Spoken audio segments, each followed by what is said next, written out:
মা বলছে আমার ছেলেটা খুবই খারাপ। বউয়ের কথা শুনে ওই একই মা বলছে যে মেয়ের জামাইটাও ভালো না, মেয়ের একটা কথাও শোনে না।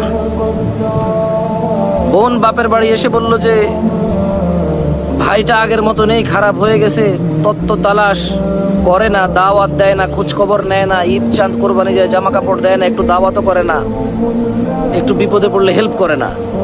আবার ওই বোনটাই বলে আরে জানিস তোর দুলাভাইটা খুবই খারাপ, কাম কাজ করে করবি কি আর, বোনের দাওয়াত দে, বাগিনারে দাওয়াত দে, আজকে বোনের এটু হয়েছে, ভাইয়ের ওটা হয়েছে, সারাদিন তো বোন ভাই করে করে তার জীবন শেষ করে দিল। ভালো পড়েনি জামাইটা, মানে ভালো পড়েনি। অবাক অবাক করা চরিত্র না?